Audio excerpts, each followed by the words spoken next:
ಶ್ರೀ ಗುರುಭ್ಯೋ ನಮಃ. ಹರಿ ಓಂ. ಆತ್ಮೀಯ ಧಾರ್ಮಿಕ ಬಂಧುಗಳಿಗೆ ನಮಸ್ಕಾರ. ದೇವರಿಗೆ ನಾವು ಪೂಜೆ ಮಾಡುವಾಗ ಅನೇಕ ರೀತಿಯ ಹೂಗಳನ್ನು ಸಮರ್ಪಣೆ ಮಾಡ್ತಾ ಇರ್ತೇವೆ. ಪಾರಿಜಾತ ಪುಷ್ಪದಿಂದ ಹಿಡಿದು ಗುಲಾಬಿ, ಸಂಪಿಗೆ, ಅನೇಕ ರೀತಿಯ ಹೂಗಳನ್ನು ನಾವು ದೇವರಿಗೆ ಸಮರ್ಪಣೆ ಮಾಡ್ತಾನೆ ಇರ್ತೇವೆ. ಆದರೆ ಶಾಸ್ತ್ರ ಹೇಳುತ್ತೆ ದೇವರ ಪೂಜೆಗೆ 8 ವಿಧದ ಹೂಗಳು ಬೇಕು ಅಂತ. ದೇವರ ಸಮರ್ಪಣೆಗೆ ಅಥವಾ ದೇವರು ಈ 8 ರೀತಿಯ ವಿವಿಧ ಹೂಗಳಿಂದ ದೇವರು ತೃಪ್ತನಾಗ್ತಾನೆ. ಹಾಗಾದ್ರೆ ಆ 8 ಹೂಗಳು ಯಾವುದು? ಆ 8 ಹೂಗಳು ಯಾವುದು? ಆ 8 ಹೂಗಳನ್ನ ದೇವರಿಗೆ ಯಾವ ರೀತಿ ಸಮರ್ಪಣೆ ಮಾಡಬೇಕು ಅನ್ನೋದನ್ನ ಈ ವಿಡಿಯೋದಲ್ಲಿ ನೋಡ್ತಾ ಹೋಗೋಣ.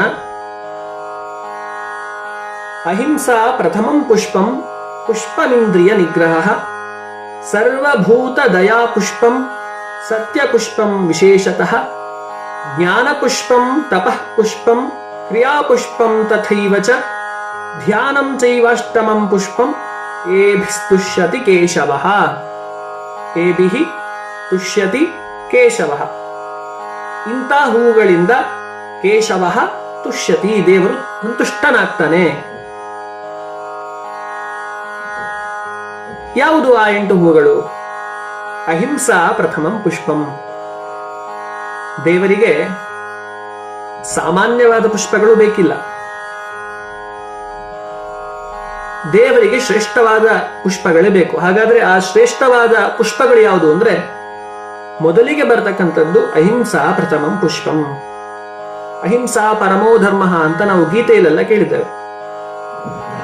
ಯಾರಿಗೂ ಹಿಂಸೆಯನ್ನ ಮಾಡದೇ ಇರತಕ್ಕಂಥದ್ದೇ ಅಹಿಂಸೆ. ಯಾರಿಗೂ ಕೂಡ ನಾವು ದುಃಖವನ್ನ ಕೊಡೋದೇ ಇಲ್ಲ, ಯಾರನ್ನೂ ನಿಂದನೆ ಮಾಡೋದಿಲ್ಲ. ಈಗ ಹೊಡೆದ್ರೆ ಮಾತ್ರ ನೋವಾಗಬೇಕು ಅಂತೇನಿಲ್ಲ, ಮಾತಿನಿಂದ ಚುಚ್ಚಿದ್ರೂ ಕೂಡ ನೋವಾಗುತ್ತೆ. ಹಾಗಾಗಿ ನಾನು ಕೇವಲ ಹೊಡೆದಿಲ್ಲ, ನಾನು ಕೇವಲ ಮಾತಾಡಿದ್ದೀನಿ ಅಂದ್ರೆ ಕೆಲವೊಂದು ಬಾರಿ ಹೊಡೆಯೋದಕ್ಕಿಂತ ಮಾತಿನಿಂದ ಚುಚ್ಚಿದ್ರೇನೆ ತುಂಬಾ ನೋವಾಗ್ತದೆ. ಹಾಗಾಗಿ ಯಾರಿಗೂ ನೋವು ಕೊಡದೇ ಇರತಕ್ಕಂಥದ್ದು ಅಹಿಂಸೆ ಅಂತ ಆಗ್ತದೆ. ಹಾಗಾಗಿ ಯಾವ ಪ್ರಾಣಿಗಳನ್ನೂ ನಾವು ಹಿಂಸಿಸದೆ, ಯಾವ ಮನುಷ್ಯರನ್ನೂ ಹಿಂಸಿಸದೆ, ಸರ್ವ ಜೀವರಲ್ಲೂ ಕೂಡ ದಯೆಯನ್ನು ತೋರ್ತಕ್ಕಂಥದ್ದು ಅಹಿಂಸೆ. ಕೇವಲ ನಾನು ನಾಯಿಯನ್ನು ಮಾತ್ರ ತುಂಬಾ ಪ್ರೀತಿ ಮಾಡ್ತೀನಿ, ಹಸುವನ್ನ ಹಿಂಸೆ ಮಾಡ್ತೀನಿ, ಹಸುವಿಗೆ ಹಿಂಸೆ ಕೊಡ್ತೀನಿ ಅಂದ್ರೆ ಅದು ಅಹಿಂಸೆ ಅಂತ ಆಗೋದಿಲ್ಲ. ಎಲ್ಲಾ ಪ್ರಾಣಿಗಳ ಮೇಲೂ ಕೂಡ ಅಹಿಂಸೆಯನ್ನು ತೋರ್ತಕ್ಕಂಥದ್ದು ಅಂದ್ರೆ ಹಿಂಸೆಯನ್ನ ಮಾಡದೇ ಇರತಕ್ಕಂಥದ್ದು. ಇದು ನಾವು ದೇವರಿಗೆ ಮಾಡುವಂತ ಪುಷ್ಪ ಸಮರ್ಪಣೆ ಆಗಿರುತ್ತದೆ. ದೇವರು ಇಂಥ ಹೂವಿನಿಂದ ತುಂಬಾ ತೃಪ್ತನಾಗ್ತಾನಂತೆ. ಮತ್ತೆ ಪುಷ್ಪಮಿಂದ್ರಿಯ ನಿಗ್ರಹ,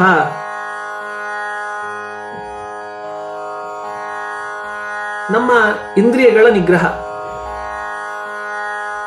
ಕಣ್ಣಿನಿಂದ ಹೆಚ್ಚು ನೋಡದೆ, ಕಣ್ಣಿನಿಂದ ಕೆಟ್ಟದ್ದನ್ನ ನೋಡದೆ, ಕಿವಿಯಿಂದ ಕೆಟ್ಟದ್ದನ್ನ ಕೇಳದೆ, ಬಾಯಿಯಿಂದ ಕೆಟ್ಟದ್ದನ್ನ ತಿನ್ನದೆ, ಮನಸ್ಸಿನಿಂದ ವಿಚಿತ್ರವಾದದನ್ನ ಯೋಚನೆ ಮಾಡದೆ ಈ ಇಂದ್ರಿಯ ನಿಗ್ರಹ ಮಾಡೋದೇನಿದೆ, ಇಂದ್ರಿಯಗಳನ್ನ ಲಿಮಿಟ್ ಅಲ್ಲಿ ಇಟ್ಟುಕೊಂಡು ಕಂಟ್ರೋಲ್ ಮಾಡ್ಕೊಳ್ಳೋದೇನಿದೆ, ಕೇವಲ ಕಣ್ಣು ನೋಡುತ್ತೆ, ಕಿವಿ ಕೇಳುತ್ತೆ, ಬಾಯಿ ಮಾತನಾಡುತ್ತೆ ಅಂದ್ರೆ ಅದು ಪರಮಾತ್ಮನ ಬಗ್ಗೆ ಮಾತ್ರ ಆಗಿರಬೇಕು.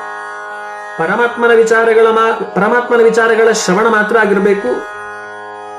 ದೇವರ ವಿಚಾರಗಳ ಬಗ್ಗೆ ಮಾತ್ರ ನಾವು ಕೇಳ್ತಾ ಇರಬೇಕು, ನೋಡ್ತಾ ಇರಬೇಕು, ಮಾತನಾಡ್ತಾ ಇರಬೇಕು. ಬೇರೆ ವಿಚಾರಗಳಲ್ಲಿ ಇಂದ್ರಿಯ ನಿಗ್ರಹ, ವಿಚಿತ್ರವಾದದ್ದನ್ನ ನೋಡದೆ, ತಿನ್ನದೆ ಇರುವಂತದ್ದೇನಿದೆ, ಕಂಟ್ರೋಲ್ ಅಲ್ಲಿ ಇರತಕ್ಕಂಥದ್ದು, ಇದು ಇಂದ್ರಿಯ ನಿಗ್ರಹ ಅಂತ ಕರೆಸಿಕೊಳ್ಳಲ್ಪಡ್ತದೆ. ಈ ಇಂದ್ರಿಯ ನಿಗ್ರಹವೇ ಪುಷ್ಪವಾಗಿ ದೇವರಿಗೆ ತೃಪ್ತಿಯನ್ನ ಕೊಡ್ತದಂತೆ. ಮತ್ತೆ ಸರ್ವಭೂತ ದಯಾ ಪುಷ್ಪಂ, ಎಲ್ಲರಲ್ಲೂ ಕೂಡ ಮನುಷ್ಯರಾಗಿರ್ಲಿ, ಪ್ರಾಣಿಗಳಾಗಿರ್ಲಿ, ವೃಕ್ಷಗಳಾಗಿರ್ಲಿ,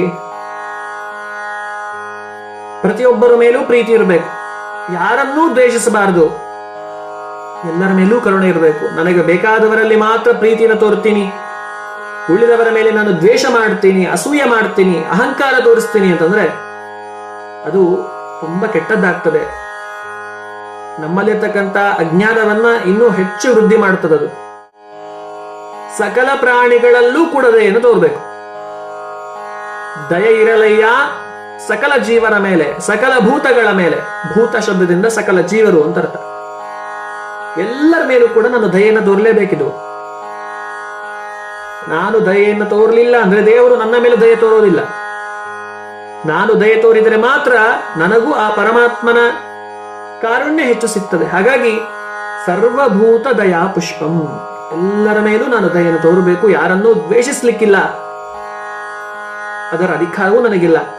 ಹಾಗಾಗಿ ಎಲ್ಲರ ಮೇಲೂ ತೋರತಕ್ಕಂಥ ಪ್ರೀತಿ ಸರ್ವಭೂತ ದಯಾ, ಕರುಣೆ, ಇದು ದೇವರಿಗೆ ಪುಷ್ಪವಾಗಿ ಅತ್ಯಂತ ತೃಪ್ತಿಯನ್ನು ಕೊಡುತ್ತದಂತೆ. ಮತ್ತೆ ಸತ್ಯ ಪುಷ್ಪಂ ವಿಶೇಷತಃ, ಕಲಿಯುಗದಲ್ಲಿ ತುಂಬಾ ಕಷ್ಟಕರವಾಗಿರ್ತಕ್ಕಂಥದ್ದು ಸತ್ಯವಂತರಾಗಿರ್ತಕ್ಕಂಥದ್ದು. ಸುಳ್ಳನ್ನ ಹೇಳದೆ ಸತ್ಯವಾದ ವಿಚಾರಗಳ ಬಗ್ಗೆ ಯೋಚನೆ ಮಾಡ್ತಾ, ಸತ್ಯವಾದದ್ದನ್ನೇ ನುಡಿಯುತ್ತಾ, ಸತ್ಯವಂತರಾಗಿ ಯಾರಿಗೂ ಮೋಸ ಮಾಡದೆ, ಯಾರಿಗೂ ಅನ್ಯಾಯ ಮಾಡದೆ, ದೇವರು ಕೊಟ್ಟಿದ್ರಲ್ಲಿ ತೃಪ್ತಿಯನ್ನ ಅನುಭವಿಸ್ತಾ ಸತ್ಯವಂತರಾಗಿರ್ತಕ್ಕಂಥದ್ದು ಸತ್ಯ ಪುಷ್ಪಂ ವಿಶೇಷತಃ. ಸುಳ್ಳಾದ ವಿಚಾರಗಳ ಕಡೆ ಗಮನ ಕೊಡದೆ ಸತ್ಯವಾದ ವಿಚಾರಗಳ ಕಡೆ ಒಲವನ್ನ ತೋರ್ತಾ ಈ ಸತ್ಯವಂತರಾಗಿರ್ತಕ್ಕಂಥದ್ದು, ಸತ್ಯದ ಮಾತುಗಳನ್ನ ಆಡುವಂಥದ್ದು ಸತ್ಯ ಪುಷ್ಪಂ ವಿಶೇಷತಃ. ನಾವು ಯಾವಾಗಲೂ ಸತ್ಯವಂತರಾಗಿರ್ತಕ್ಕಂಥದ್ದು ದೇವರಿಗೆ ಪುಷ್ಪವಾಗಿ ಸಂತೋಷವನ್ನ ತಂದುಕೊಡ್ತದೆ. ಅಹಿಂಸಾ ಪ್ರಥಮಂ ಪುಷ್ಪಂ ಪುಷ್ಪಮೇಂದ್ರಿಯ ನಿಗ್ರಹ ಸರ್ವಭೂತ ದಯಾ ಪುಷ್ಪಂ ಸತ್ಯ ಪುಷ್ಪಂ ವಿಶೇಷತಃ ಜ್ಞಾನ ಪುಷ್ಪಂ ತಪಃ ಪುಷ್ಪಂ. ಇನ್ನು ಜ್ಞಾನವನ್ನ ಸಂಪಾದನೆ ಮಾಡೋದು. ನಾವೆಲ್ಲವನ್ನ ತಿಳ್ಕೊಂಡಿದ್ದೀವಿ ಅನ್ನೋ ಅಹಂಕಾರ ಬರಲೇಬಾರದು. ಯಾಕಂದ್ರೆ ನಾವು ತಿಳಿಯದೇ ಇರತಕ್ಕಂಥದ್ದು ಇನ್ನೂ ಅನೇಕ ಇದೆ. ನಾವು ತಿಳಿದಿರುವಂತದ್ದು ಕೇವಲ 0.1% ಮಾತ್ರ. ಕೇವಲ 1% ವಿಚಾರವನ್ನು ಸರಿಯಾಗಿ ತಿಳ್ಕೊಂಡಿಲ್ಲ ನಾವು. ಆದ್ರೂ ಕೂಡ ಎಲ್ಲವನ್ನೂ ತಿಳಿದಿದ್ದೇವೆ ಅನ್ನೋ ಭ್ರಮೆ ನಮಗಿದೆ. ತಿಳಿಯಬೇಕಾದದ್ದು, ಅದರ ಜ್ಞಾನ ಬರಬೇಕಾದದ್ದು ಇನ್ನು ಅಪಾರವಾಗಿದೆ. ಹೆಚ್ಚು ಹೆಚ್ಚು ಯಥಾರ್ಥವಾದ ಸತ್ಯವಾದ ವಿಚಾರಗಳ ಜ್ಞಾನವನ್ನ ಪಡೆದುಕೊಳ್ಳೋದೇನು, ಅದೇ ಜ್ಞಾನ ಪುಷ್ಪಂ. ಪರಮಾತ್ಮನ ಜ್ಞಾನ, ಸತ್ಯವಾದ ವಿಚಾರಗಳ ಜ್ಞಾನ, ಶಾಸ್ತ್ರಗಳ ಜ್ಞಾನ, ವೇದದ ಜ್ಞಾನ, ಆ ಪರಮಾತ್ಮನ ನಿಜವಾದ ಜ್ಞಾನ, ಇದರ ಸಂಪಾದನೆ ಏನಿದೆ ಇದು ಜ್ಞಾನ ಪುಷ್ಪಂ. ಕೇವಲ ಮನೆಯಲ್ಲಿ ಕೂತ್ಕೊಂಡು ನಾನು ಕೆಟ್ಟ ವಿಚಾರಗಳ ಬಗ್ಗೆ ಯೋಚನೆ ಮಾಡ್ತಾ ಅವುಗಳ ಸ್ಮರಣೆಯನ್ನೇ ಮಾಡ್ತೀನಿ ಅಂದ್ರೆ ಉಪಯೋಗ ಇಲ್ಲ. ನಾನು ದೇವರ ವಿಚಾರವನ್ನ ಯೋಚನೆ ಮಾಡ್ತಾ ರಾಮಾಯಣದ, ಮಹಾಭಾರತದ, ಭಾಗವತದ, ಇತಿಹಾಸ ಪುರಾಣಗಳ ಜ್ಞಾನವನ್ನ ಪಡೆದುಕೊಳ್ಳೋದು ಅದು ಜ್ಞಾನ ಪುಷ್ಪಂ. ಭಗವಂತನಿಗೆ ಹೆಚ್ಚು ತೃಪ್ತಿನ ತಂದು ಕೊಡ್ತದೆ. ಅದರ ಪರಿಮಳ ಹೆಚ್ಚು ತೃಪ್ತಿನ ತಂದು ಕೊಡ್ತದೆ. ನೋಡಿ, ಮೇಲೆ ಯಾವ ಪುಷ್ಪಗಳನ್ನೆಲ್ಲ ತಿಳಿಸಿದ್ದಾರೆ. ಅಹಿಂಸೆ, ಮತ್ತೆ ಇಂದ್ರಿಯ ನಿಗ್ರಹ, ಸರ್ವಭೂತ ದಯ, ಸತ್ಯ ಪುಷ್ಪಂ, ಜ್ಞಾನ ಪುಷ್ಪಂ, ಕ್ರಿಯಾ ಪುಷ್ಪಂ, ತಪಃ ಪುಷ್ಪಂ. ಈ ಎಲ್ಲ ಪುಷ್ಪಗಳು ಕೂಡ ಹೆಚ್ಚು ತೃಪ್ತಿಯನ್ನು ತಂದು ಕೊಡ್ತಕ್ಕಂಥದ್ದು, ಹೆಚ್ಚು ಪರಿಮಳ ಭರಿತವಾಗಿರ್ತಕ್ಕಂಥದ್ದು. ನಾವು ಯಾವುದೇ ಗುಲಾಬಿ ಹೂವನ್ನಾಗ್ಲಿ, ಸಂಪಿಗೆ ಹೂವನ್ನಾಗ್ಲಿ, ಅಥವಾ ಇನ್ಯಾವುದೇ ಹೂವುಗಳನ್ನು ಸಮರ್ಪಣೆ ಮಾಡಿದ್ರೂ ಕೂಡ ದೇವರು ತೃಪ್ತನಾಗ್ತಾನೋ ಇಲ್ವೋ, ಆದ್ರೆ ಇಂಥ ಪುಷ್ಪಗಳನ್ನು ಸಮರ್ಪಣೆ ಮಾಡಿದಾಗ್ಲಂತೂ ಖಂಡಿತ ದೇವರು ತೃಪ್ತನಾಗಿ ಆಗ್ತಾನೆ. ಹಾಗಾಗಿ ಜ್ಞಾನ ಪುಷ್ಪಂ ತಪಃ ಪುಷ್ಪಂ. ಇನ್ನು ತಪಸ್ಸು, ಉತ್ತಮ ಚಿಂತನೆಯನ್ನು ಮಾಡತಕ್ಕಂಥದ್ದು. ನಾವು ತಪಸ್ವಿಗಳಾಗಿ ಉತ್ತಮ ಚಿಂತನೆಯನ್ನ ಮಾಡ್ತಾ ಒಳ್ಳೆಯ ವಿಚಾರಗಳನ್ನ ತಿಳಿಯುವಂಥದ್ದು.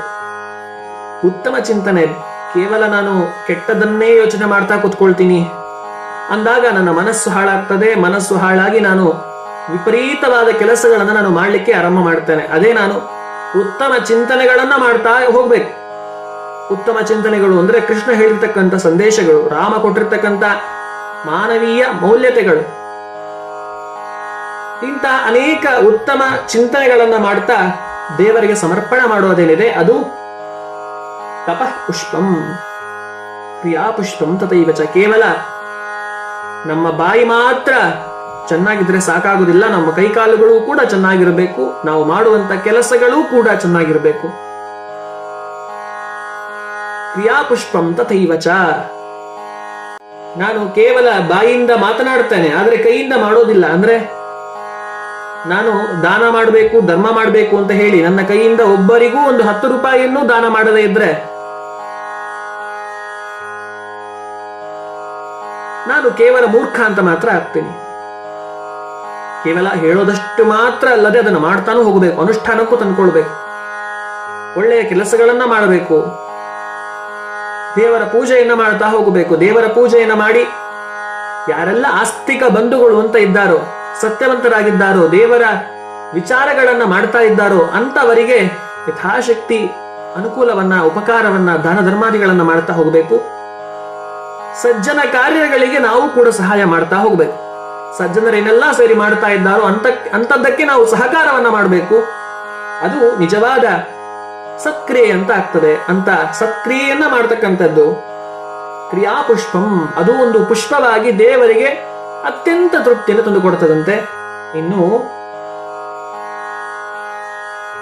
ಧ್ಯಾನಂ ಚೈವಾಷ್ಟಮಂ ಪುಷ್ಪಂ ಏಬಿಸ್ತುಷ್ಯತಿ ಕೇಶವ. ದೇವರ ಧ್ಯಾನ, ದೇವರನ್ನ ಎಲ್ಲಾ ಕಡೆಯಲ್ಲೂ ನೋಡ್ತಕ್ಕಂಥ ಚಿಂತನೆ, ಹಗಲು ರಾತ್ರಿ ಇದ್ದಾಗಲೂ ಮಲಗಿದ್ದಾಗಲೂ ದೇವರೇ ದೇವರೇ ದೇವರೇ ಅಂತ ಸ್ಮರಣೆ ಮಾಡ್ತಾ ಇರಬೇಕು. ದೇವರ ಧ್ಯಾನ ಬಿಟ್ರೆ ಬೇರೆ ಏನು ನನಗೆ ಗಮನಕ್ಕೆ ಬರಬಾರ್ದು. ಹಾಗಾದ್ರೆ ನಾವು ಕೆಲಸ ಮಾಡಬಾರ್ದಾ, ಊಟ ಮಾಡಬಾರ್ದಾ? ಮಾಡುವಂತ ಕೆಲಸದಲ್ಲೂ ತಿನ್ನುವಂತ ಆಹಾರದಲ್ಲೂ ದೇವರನ್ನೇ ಧ್ಯಾನ ಮಾಡ್ತಾ ಇರಬೇಕು. ಕಂಡ ಕಂಡಲ್ಲಿ ದೇವರ ಸ್ಮರಣೆ ಮಾಡ್ತಾ ಹೋಗ್ಬೇಕು. ಪ್ರಹ್ಲಾದ ಹೇಗೆ ಕಂಡ ಕಂಡಲ್ಲಿ ದೇವರನ್ನ ನೋಡ್ತಾ ಹೋದ್ನೋ, ಅವನಿಗೆ ಕೊನೆಗೆ ಕಂಬದಿಂದಲೇ ಆ ಭಗವಂತ ಬಂದ, ನರಸಿಂಹನಾಗಿ ಬಂದು ಆಶೀರ್ವಾದ ಮಾಡ್ದ. ಹಾಗೆ ನಿರಂತರವಾಗಿ ನಾವು ದೇವರನ್ನೇ ಸ್ಮರಣ ಮಾಡ್ತಾ ಹೋದ್ರೆ, ದೇವರನ್ನೇ ಧ್ಯಾನ ಮಾಡ್ತಾ ಹೋದ್ರೆ, ನನ್ನ ತಂದೆ ತಾಯಿಗಳಲ್ಲೂ, ನನ್ನ ಗುರುಗಳಲ್ಲೂ, ನನ್ನ ಮಿತ್ರರಲ್ಲೂ, ನನ್ನ ಬಂಧುಗಳಲ್ಲೂ ನಾನು ಪ್ರತಿನಿತ್ಯದಲ್ಲಿ ಯಾರನ್ನೆಲ್ಲ ನೋಡ್ತಾ ಇದ್ದೇನೋ ಅವರಲ್ಲಿ ಪ್ರತಿಯೊಬ್ಬರಲ್ಲಿ ಭಗವಂತ ಇದ್ದಾನೆ. ಆ ಭಗವಂತನ ವಿಭೂತಿ ರೂಪ ಪ್ರತಿಯೊಬ್ಬರಲ್ಲೂ ಇದೆ ಅನ್ನುವ ಸ್ಮರಣೆ ಬಂದಾಗ ಅದು ನಿಜವಾದ ಧ್ಯಾನ ಆಗ್ತದೆ. ಕೇವಲ ನಾನು ಕಣ್ಣು ಮುಚ್ಚಿಕೊಂಡು ಕೂತ್ಕೊಂಡ್ರೆ ಮಾತ್ರ ಅದು ಧ್ಯಾನ ಅಂತಲ್ಲ. ಕಣ್ಣು ತೆರೆದಿದ್ದಾಗಲೂ, ಕೇವಲ ಪೂಜೆ ಮಾಡುವಾಗ ಮಾತ್ರ ಅಲ್ಲದೆ ಸಕಲ ವಿಚಾರಗಳಲ್ಲೂ ನಾನು ದೇವರನ್ನ ಧ್ಯಾನಿಸ್ತಾ ಹೋಗ್ತೀನಿ. ನೋಡುವಂತ ಪ್ರತಿ ವಸ್ತುವಿನಲ್ಲೂ, ನೋಡುವಂತ ಪ್ರತಿ ವ್ಯಕ್ತಿಯಲ್ಲೂ, ಮಾಡುವಂತ ಪ್ರತಿ ಕೆಲಸದಲ್ಲೂ ದೇವರ ಸ್ಮರಣೆ ಮಾಡಿದಾಗ ಅದು ನಿಜವಾದ ಧ್ಯಾನ ಆಗ್ತದೆ. ಹಾಗಾಗಿ ಧ್ಯಾನಂ ಚೈವ ಅಷ್ಟಮಂ ಪುಷ್ಪಂ. ಧ್ಯಾನವು ಕೂಡ 8ನೇ ರೀತಿಯಾಗಿರ್ತಕ್ಕಂಥ ಪುಷ್ಪ ಅಂತ ಆಗ್ತದೆ. ಅಹಿಂಸಾ ಪ್ರಥಮಂ ಪುಷ್ಪಂ. ಅಹಿಂಸೆಯಿಂದ, ಯಾರಿಗೂ ಹಿಂಸೆ ಮಾಡದೆ, ಅದು ಅಹಿಂಸೆ. ಅಹಿಂಸೆ ಪ್ರಥಮ ಪುಷ್ಪ. ಇನ್ನು ಇಂದ್ರಿಯಗಳ ಕಂಟ್ರೋಲ್, ಇಂದ್ರಿಯಗಳನ್ನ ನನ್ನ ಲಿಮಿಟ್ ಅಲ್ಲಿ ಇಟ್ಕೊಳ್ತಕ್ಕಂಥದ್ದು, ನನ್ನ ಕಂಟ್ರೋಲ್ ಅಲ್ಲಿ ಇಟ್ಕೊಳ್ತಕ್ಕಂಥದ್ದು. ಇಂದ್ರಿಯಗಳು ಬೇರೆ ಯಾರ ಮಾತನ್ನು ಕೇಳಬಾರ್ದು, ನನ್ನ ಮಾತನ್ನ ಕೇಳಬೇಕು. ನಾನು ಕೆಟ್ಟದ್ದನ್ನ ನೋಡಬೇಡ ಅಂದ್ರೆ ನೋಡಬಾರ್ದು, ಕೆಟ್ಟದ್ದನ್ನ ಕೇಳಿಸ್ಕೊಳ್ಬೇಡ ಅಂದ್ರೆ ಕೇಳಿಸ್ಕೊಳ್ಬಾರ್ದು. ಪುಷ್ಪಮಿಂದ್ರಿಯ ನಿಗ್ರಹ, ಇದು ದೇವರಿಗೆ 2ನೇ ಪುಷ್ಪ. ಸರ್ವಭೂತ ದಯ, ಎಲ್ಲರಲ್ಲೂ ಕರುಣೆ, ಇದು 3ನೇ ಪುಷ್ಪ. ಸತ್ಯವಂತನಾಗಿರ್ತಕ್ಕಂಥದ್ದು, ಸತ್ಯ ಪುಷ್ಪಂ ವಿಶೇಷತಃ, ವಿಶೇಷವಾಗಿ ದೇವರು ತೃಪ್ತನಾಗ್ತಕ್ಕಂಥದ್ದು ಈ ಪುಷ್ಪದಿಂದಲೂ ಕೂಡ. ಸತ್ಯವಂತರಾಗಿರ್ತಕ್ಕಂಥದ್ದು, ಇದು 4ನೇ ಪುಷ್ಪ. ಜ್ಞಾನ ಪುಷ್ಪಂ, ಜ್ಞಾನ ಸಂಪಾದನೆ ಇದೆ, ಇದು 5ನೇ ಪುಷ್ಪ. ತಪಃ ಪುಷ್ಪಂ, ಉತ್ತಮ ಚಿಂತನೆಗಳು, ನಾನು ತಪಸ್ವಿಯಾಗಿ ಉತ್ತಮ ರೀತಿಯಲ್ಲಿ ಯೋಚನೆಗಳನ್ನ ಮಾಡ್ತಾ ಉತ್ತಮ ಚಿಂತನೆಗಳನ್ನ ಅಳವಡಿಸಿಕೊಂಡಾಗ ಅದು 6ನೇ ಪುಷ್ಪ. ಕ್ರಿಯಾ ಪುಷ್ಪಂ, ಒಳ್ಳೆಯ ಕೆಲಸಗಳನ್ನ ಮಾಡ್ತಾ ಹೋಗ್ತಕ್ಕಂಥದ್ದು, ನಾನು ಮಾಡುವಂತಹ ಕ್ರಿಯೆಗಳು, ಆಚರಣೆಗಳು ಎಲ್ಲವೂ ಸಾತ್ವಿಕವಾಗಿರಬೇಕು, ಅದು 7ನೇ ಪುಷ್ಪ. ಧ್ಯಾನಂ ಚೈವ ಅಷ್ಟಮಂ ಪುಷ್ಪಂ, ಪ್ರತಿಯೊಂದರಲ್ಲೂ ದೇವರನ್ನ ಧ್ಯಾನ ಮಾಡ್ತಾ ಹೋಗ್ತಕ್ಕಂಥದ್ದು, ಅದು ಧ್ಯಾನಂ ಚೈವ ಅಷ್ಟಮಂ ಪುಷ್ಪಂ, ಅದು 8ನೇ ರೀತಿಯಾಗಿರ್ತಕ್ಕಂಥ ಪುಷ್ಪ. ಇಂಥ ಪುಷ್ಪಗಳಿಂದ ಮಾತ್ರ ಏಬಿಸ್ ತುಷ್ಯತಿ ಕೇಶವಃ, ಕೇಶವಃ ಆ ನಾರಾಯಣ ಏಬಿಹಿ ತುಷ್ಯತಿ, ಈ 8 ರೀತಿಯಾಗಿರ್ತಕ್ಕಂಥ ಹೂಗಳಿಂದ ದೇವರು ತೃಪ್ತನಾಗ್ತಾ ಹೋಗ್ತಾನೆ. ಹೊರತು ನಾವು ಕೇವಲ ನಮ್ಮ ಮನೆಯಲ್ಲಿ ಡಿಫ್ರೆಂಟ್ ಆಗಿರ್ತಕ್ಕಂಥ ವಾಸನೆಗಳಿಂದ ಭರಿತವಾಗಿರ್ತಕ್ಕಂಥ ಹೂಗಳನ್ನ ದೇವರಿಗೆ ಸಮರ್ಪಣೆ ಮಾಡ್ತೀವಿ ಎಂದಾಗ ದೇವರು ತೃಪ್ತನಾಗೋದಿಲ್ಲ ಅಂತೇನಿಲ್ಲ. ಆದ್ರೆ ಹೆಚ್ಚು ತೃಪ್ತಿ ಆಗೋದು ದೇವರು ಹೆಚ್ಚು ಸಂತೋಷನಾಗ್ತಕ್ಕಂಥದ್ದು. ಇಂತಹ ಹೂಗಳನ್ನು ಸಮರ್ಪಣೆ ಮಾಡಿದಾಗ ಮಾತ್ರ ಭಗವಂತ ನಮ್ಮ ಮೂಲಕ ಸೇವೆಯನ್ನ ಸ್ವೀಕಾರ ಮಾಡ್ತಾನೆ. ಹಾಗಾಗಿ ನಾವು ಪ್ರತಿನಿತ್ಯದಲ್ಲೂ ಇಂಥ ಒಳ್ಳೆಯ ಚಿಂತನೆಗಳನ್ನ ಮಾಡ್ತಾ ಈ 8 ಹೂಗಳನ್ನ ದೇವರಿಗೆ ಸಮರ್ಪಣೆ ಮಾಡಬೇಕು ಅನ್ನೋ ವಿಚಾರವನ್ನ ನಮಗೆ ಶಾಸ್ತ್ರಕಾರರು ಈ ವಿಚಾರದ ಇಂಥ ಸಂದರ್ಭದಲ್ಲಿ ತಿಳಿಸ್ತಾ ಇದ್ದಾರೆ. ಇಂಥ ವಿಡಿಯೋಗಳು ನಿಮಗೆ ಇನ್ನೂ ಹೆಚ್ಚು ಹೆಚ್ಚು ಬೇಕು ಅಂತಾದ್ರೆ ನಮ್ಮ ಶ್ರೀಚಕ್ರ ಯೂಟ್ಯೂಬ್ ಚಾನಲ್ ಅನ್ನ ಸಬ್ಸ್ಕ್ರೈಬ್ ಮಾಡ್ಕೊಳ್ಳಿ. ಎಲ್ಲರಿಗೂ ಒಳ್ಳೆಯದಾಗಲಿ. ಹರೇ ಶ್ರೀನಿವಾಸ. ನಮಸ್ಕಾರ.